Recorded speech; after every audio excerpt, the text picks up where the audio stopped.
جنگ عظیم اول و دوئم کی تباہ کاریوں کی کوکھ سے جنم لینے والی دنیا میں جہاں فاتح اتحادی قوتوں نے پوری دنیا پر ایسا ایک خاص مالیاتی نظام زبردستی ٹھونسا جو مصنوعی کاغذی کرنسی، سود، بینکاری اور دیگر خصوصیات رکھتا ہے، وہیں اس مالیاتی نظام کے تحفظ کے لیے ایک نئے سیاسی، جمہوری، سیکولر، لبرل معاشرے کو بھی انسانی تہذیب و تمدن کا معیار قرار دے دیا گیا ہے۔ کہا گیا کہ یہ ایک ایسا سیاسی نظام ہے جو جمہوریت اور انسانی حقوق کی پاسداری کرتا ہو، اور سب سے اہم یہ کہ اس نظام میں عورت کے حقوق کا تحفظ صرف ایک مخلوط معاشرے میں ہی پورا کیا جا سکتا ہے۔ سب سے پہلے انسانوں کے حقوق کی ایک فہرست مرتب کی گئی، جیسے زندگی کا حق، صحت کا حق، نام و قومیت کا حق، تعلیم کا حق، مکان کا حق وغیرہ وغیرہ، اور پھر ان تمام حقوق کو مرد و عورت دونوں کے لیے برابر قرار دیا گیا، جو بظاہر بہت اہم ہے۔ دنیا کا کوئی معاشرہ جو اعلیٰ اخلاقی و مذہبی اقدار پر قائم ہے، وہ مرد و عورت دونوں کے برابر انسانی حقوق کا شروع دن سے قائل ہے۔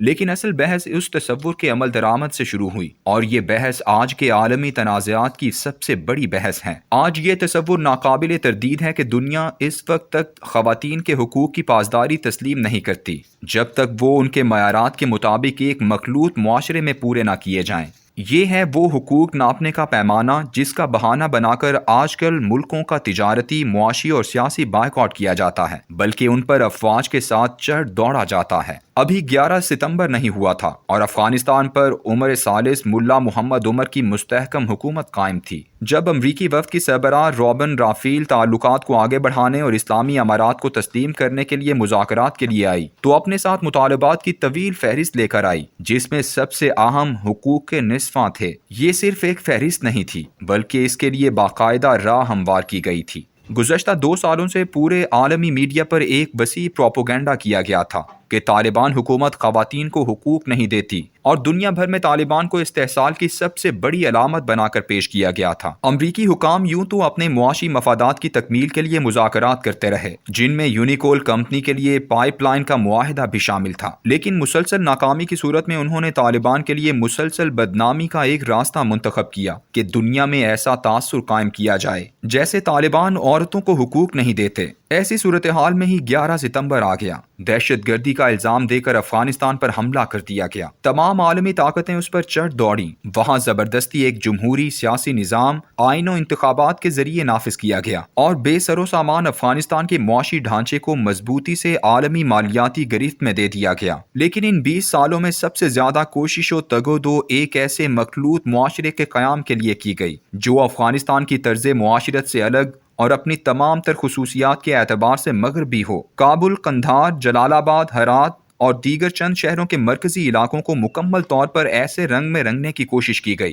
جہاں امریکی اور یورپی افراد اجنبیت محسوس نہ کریں اور مقامی افغان عوام کو بھی ایسا کچھ زیادہ برا نہ لگے۔ ایسا کرنے کے لیے مغرب نے ثقافتی تبدیلی کی ایک تکنیک ایجاد کر رکھی ہے۔ اس تکنیک کے تحت قدیم لباس، روایتی موسیقی، ڈانس اور ثقافتی کھانے اور دیگر خصوصیات کو جدید مغربی طرز معاشرت میں ملا کر بلینڈ کر کے ایک مخلوط معاشرہ تخلیق کیا جاتا ہے، جس میں ڈانس تو مخلوط ہوتا ہے لیکن دھن افغانی بج رہی ہوتی ہے۔ مغرب نے اسی مخلوط معاشرے کو دراصل خواتین کے حقوق کا سب سے بڑا پیمانہ بنا رکھا ہے، جبکہ اس کے بالکل برعکس عورت و مرد کی صدیوں پرانی معاشرتی تربیت نے اسے ایک ایسی شرم و حیا کی بنیادی دولت عطا کی ہے کہ وہ اپنے حقوق تو چاہتی ہے لیکن اس حیا کی دولت کو قربان نہیں کرنا چاہتی۔ شرم و حیا اور مرد و عورت کی علیحدہ علیحدہ قلمرو انسانی معاشرے کا صدیوں پرانا بنیادی ڈھانچہ ہے جس پر تہذیب کی ساری عمارت کھڑی ہے۔ جدید ترین معاشرے میں جہاں اختلاط اپنے عروج پر ہوتا ہے، وہاں بھی ایک عورت اپنی ذاتی زندگی میں خلوت، تنہائی اور علیحدگی ہی چاہتی ہے۔ اگر ایسا نہ ہوتا تو 100 سالہ حقوق نسواں کے زوردار تحریک دنیا بھر میں خواتین کے پبلک ٹوائلٹ ہی مردوں کے ساتھ مخلوط بنا لیتی۔ اپنی جسمانی ساخت، صلاحیت اور استعداد کی وجہ سے آج تک کسی بھی کھیل یا مقابلے میں عورت کو مردوں کے شانہ بشانہ لا کر نہیں کھڑا کیا گیا۔ نہ صرف عورتوں کے تیراکی کے مقابلے علیحدہ ہیں، بلکہ ہر کھیل میں عورتوں کی ٹیمیں علیحدہ ہوتی ہیں۔ فرق صرف یہ ہے، اور وہ بہت بڑا فرق ہے، کہ عورتوں کے ان کھیل تماشوں اور عالمی مقابلوں کو پوری دنیا کے مردوں کو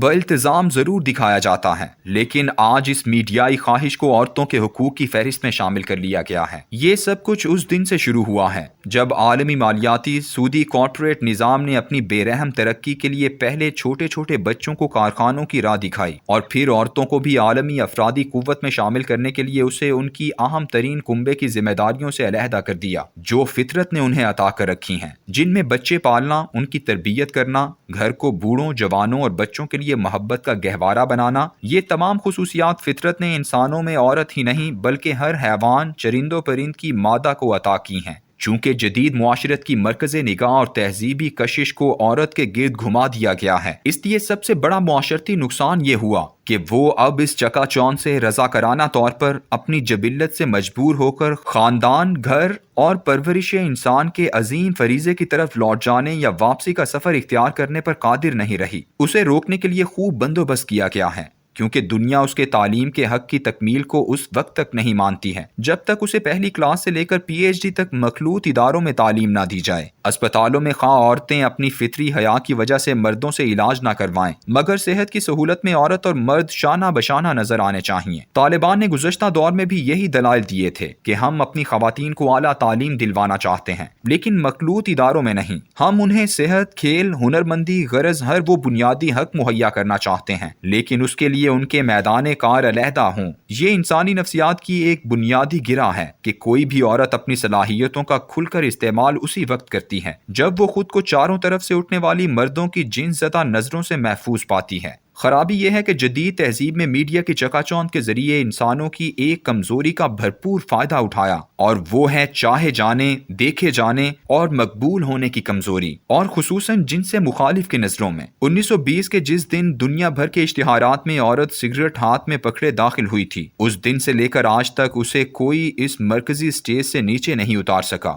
عورت اس وقت تک کامیاب دکھائی نہیں دے سکتی جب تک دنیا بھر کے مردوں کے سامنے نظر نہ آ رہی ہو، اور وہ عورت فخر سے یہ کہہ سکے، لاؤ کوئی شعبہ جس میں عورت مرد کا مقابلہ نہیں کر سکتی یا مرد سے بہتر نہیں ہے۔ ایسا دنیا کے ایک عام معاشرے میں ممکن نہیں۔ ایسا کرنے کے لیے ایک مصنوعی مخلوط معاشرہ قائم کرنا بہت ضروری ہے۔